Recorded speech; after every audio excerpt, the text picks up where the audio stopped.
नमस्कार बच्चों हम आज पढ़ रहे हैं पॉलिटिकल साइंस का चैप्टर 5 कंटेम्प्रेरी साउथ एशिया.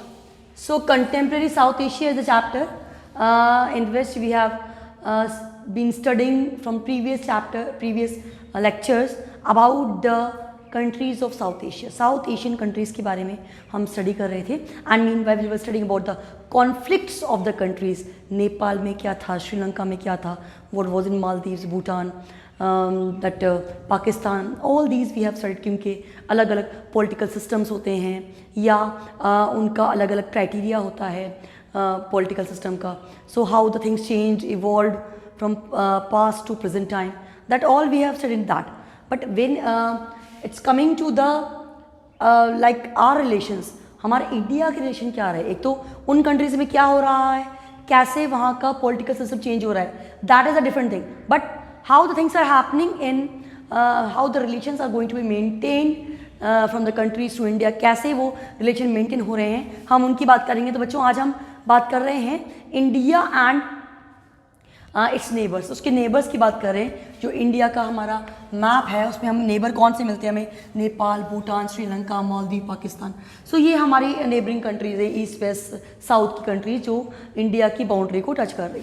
सो हमारे रिलेशन उनसे कैसे हैं, तो कहीं ना कहीं कोई ना कोई कॉन्फ्लिक्ट किसी कंट्री से हमारा रहा है. But at the end what was the strategy of India, that we want to maintain good relations with other countries so the things can be managed in proper manner and we can cooperate with each and other. अब बांग्लादेश पे देखिए आप किस किस issue को लेकर बात थी. गंगा ब्रह्मपुत्र वाटर, गंगा ब्रह्मपुत्र जो नदी है उसका कुछ part, that is a part of Bangladesh also. So there was a dispute की about the share of water का कितना परसेंट वहाँ रहेगा, कितना यहाँ रहेगा. That was then illegal immigration, illegally जो लोग बांग्लादेश से यहाँ आ रहे हैं, तो शरणार्थियों की समस्या, माइग्रेटरी जो लोग हैं, those who are departing from Bangladesh. क्योंकि ये इसकी हिस्ट्री हमने पढ़ी थी कि 1971 में when there was India Pakistan war, तो क्या हुआ था after that war, because east Pakistan was the part of was the Bangladesh. जो पाकिस्तान का जो ईस्ट पार्ट था वो बांग्लादेश बना था बाद में. तो वहाँ से जब इंडिया ने क्या किया था, उनको सपोर्ट करना स्टार्ट किया ईस्ट पाकिस्तान को, because they were going to be dominated by the west Pakistan. Then it was the issue between the India and the Pakistan कि why they are supporting the Bangladeshis. So still जो माइग्रेशन हो रहा है, बांग्लादेश के लोग यहाँ आ रहे हैं, सो that is the reason of that conflict between the India and the Bangladesh. But still we share cordial relations and economic relations, that is very important. मतलब it means हम कहीं ना कहीं जो शेख हसीना वहाँ की प्राइम मिनिस्टर हैं, उनसे हमारा एक बहुत अच्छा कोऑर्डिनेशन है. हमारे प्राइम मिनिस्टर जो नरेंद्र मोदी हैं, they used to go to each another countries. So एक good relation we are going to maintain. मतलब चीज़ें डिस्प्यूट होते रहते हैं, but in spite of that we don't break our relation को ब्रेक नहीं करते, उन्हें मेंटेन करते. That is a thing in that. Nepal के साथ में we are having friendly relation. हमने जब बात की थी वहाँ पे कि कैसे कॉन्स्टिट्यूशनल मोनार्की से they change to democracy, then again the military rule was there, then again the things were there, Maoist movements were there. तो उन सब चीज़ों का इम्पैक्ट इंडिया और नेपाल रिलेशन भी पड़ा. हमारे रिलेशंस मेनली फ्रेंडली हैं, बट इशू हमारा ये है कि नेपाल के जो रिलेशंस हैं वो चाइना से बहुत स्ट्रॉन्ग है. So China is playing a key role in the politics of South Asia. So when they are maintaining good relations with China and China is creating the issues for India, so it creates the problem between the India and the Nepal, why they are sharing the good relations with the China which is against India. Then the Maoist movement जो कि वहाँ का voluntary movement था, हम उसके भी against थे नेपाल के. Then Bhutan से भी share a very special relationship. We don't have any major conflict. कोई भी ऐसा मेजर कन्फ्लिक्ट नहीं है जिसको लेकर हम डिस्कस करें या बात करें. So we are having good relation with Bhutan. With Pakistan earlier we have studied a lot about that कि so many conflicts were there. आपका 1971 का वार हो या फिर हमारा जो वॉयलेंस हो या पाकिस्तान की जो कश्मीर में जो उसकी एक्टिविटीज़ हैं वो हो, उन सब को लेकर हमारे इश्यूज़ चलते रहते हैं. तो that continues. But these are the countries from which we are maintaining good relations in spite of some disputes and the things जो कि gradually it is going to be resolved. वो डिस्प्यूट्स, वो बातें भी रिजॉल्व हो जाएंगी, but हमारे mainly अगर हम रिलेशंस की बात करें तो they are the good ones. The peace and the cooperation, अब पीस एंड कॉपरेशन की बात हम कर रहे हैं तो कैसे होगा कि अब पीस एंड कॉपरेशन कैसे बना रहा है किन में, उन साउथ एशियन कंट्रीज में। अलग अलग जो कंट्रीज हैं वो अपने अपने अलग अलग हितों के लिए, अपने अलग अलग इंटरेस्ट के लिए वर्क करती हैं। So how to maintain the peace and cooperation among the countries, क्या किया जाए इसके लिए? तो अलग अलग एसोसिएशन बनी, साफ्टा है, सार्क है, कि जो साउथ एशियन कंट्रीज़ हैं उनकी एक एसोसिएशन बनाई जाए जिससे कि वो अपनी बातों को, अपनी इश्यूज़ को डिस्कस कर पाएँ, वहाँ पे एक जगह बैठ पाएँ और अपनी एक दूसरे के कंट्री के डेवलपमेंट के लिए बात कर पाएँ, इकोनॉमी डेवलपमेंट की बात कर पाएँ। So how they are going to cooperate with each other to maintain the peace, कैसे है? In spite of certain conflict South Asian countries recognize the importance of cooperation and friendly relationship. ये सारी चीज़ें होने के बावजूद, ये सारे डिस्प्यूट्स होने के बावजूद, we wanted to maintain certain good relations, हम कुछ अच्छे रिलेशंस जो होते हैं उनको, कॉपरेशन को और अच्छे रिलेशंस को मेंटेन करना चाहते हैं, so that the things will be evolve in a proper manner.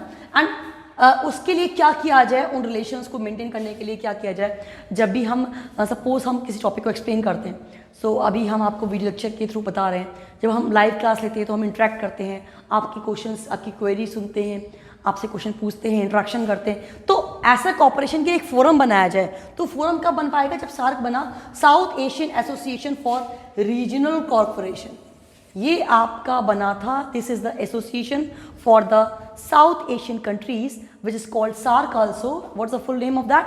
South Asian Association for Regional corporation, आपस की साउथ एशियन कंट्री का ऐसा कॉर्पोरेशन जो कि रीजनल लेवल पर एक दूसरे को कोऑर्डिनेट करने के लिए वर्क कर रहा है। Then in 1985 it was evolve in 1985 corporation among each other, आपस में कोऑपरेट करने के लिए 85 में इवॉल्व हुआ साफ्टा। साफ्टा क्या था? साउथ एशिया में फ्री ट्रेड एसोसिएशन, और इन 2004 अब हमने सार्क में बात करी इकोनॉमिक डेवलपमेंट की, पॉलिटिकली जो इश्यूज थे वो सॉल्व हों, कई मुद्दों पे बहस होती है, कुछ एजेंडा बनाए जाते हैं, सार्क के जो सम्मेलन होते हैं, कॉन्फ्रेंस होती हैं, उसमें जो वेरियस कंट्रीज़ हैं उनके रिप्रेजेंटेटिव्स पार्टिसिपेट करते हैं, जैसे हमारे यहाँ से प्रधानमंत्री जाते हैं। Then they discuss with about the issues and the cooperation, वहाँ पे वो उन इश्यूज़ को डिस्कस करते हैं, कोऑपरेशन वाले। So how then one SAFTA was also sign in 2004 by these nations to allow free trade. Free trade को allow करने के लिए साफ्टा जो था दैट वाज साइन। अब इन सब बातों के बाद कुछ ऐसी चीज़ें हैं जो साउथ एशियन जो पॉलिटिक्स है उसमें अपना एक नेगेटिव रोल भी प्ले करती हैं। कई बार जो यूएस का रोल था, यूनाइटेड स्टेट्स का, तो their role and along with the role of China, what they are doing, they are the key players in the South Asian politics. South Asian politics के key player हैं ये countries। क्या करती हैं ये? They are not the part of South Asia but still they interrupt in the matters of that indirectly. Indirectly किसी matter में involve होना, इंटरप्ट करना, that is the main thing of this countries. So this in this way we can say कि in South Asia several countries are there which are cooperating to each other on the various matter। अब उसके लिए जो दो association बनाएगी, कौन कौन सी बनाएगी? सार्क, SAAR के मतलब south Asian countries for Regional corporation, that was evolve in 1985 and 2004 that was SAFTA, south Asian free trade association, जो कि फ्री ट्रेड को अलाउ करती है। फ्री ट्रेड क्या होता है कि मतलब इन कंट्रीज में if they want to trade to each other, तो वहाँ पे इंपोर्ट और एक्सपोर्ट में कुछ टैक्स में छूट दी जाए, या they should be allowed to move towards one country to another country. So this is the way how the South Asian countries are going to cooperate with each other and they are playing a important role to develop each other. अब conflict जो होते हैं, issue तो रहते ही हैं, but still they are focusing to maintain the good relations with other countries because no country wants a war, no country wants a dispute, और dispute और war से क्या होगा? एक दूसरे का लॉस ही होगा। So how to maintain the good relations? So they are working in that manner, और उसके लिए जो अलग अलग जो cooperation बने हैं, they are working उनके मेंबर्स होते हैं, उनकी मीटिंग्स होती हैं, कॉन्फ्रेंसेस होती हैं, and the representatives of the various countries use to join the meetings and they cooperate on the various issues of each other. So in such a manner we will see ki how the South Asian countries are cooperating to each other about the disputes of them, and how some particular efforts are going to be made for the peace and cooperation by these countries only, जिनके initiative से ऐसे कुछ effort किए गए, कुछ ऐसे organisation बनाए जो इंटरनेशनल ऑर्गेनाइजेशन थे, जिन्होंने पीस क्रिएट करने के लिए एक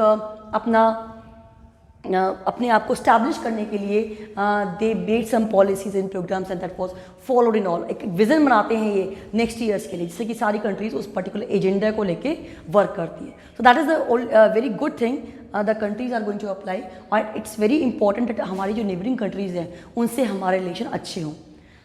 जितने स्ट्रॉन्ग और अच्छे रिलेशंस होंगे, हम उतना अच्छा इंटरनेशनल फोरम पे अपने आप को प्रेजेंट कर पाएंगे.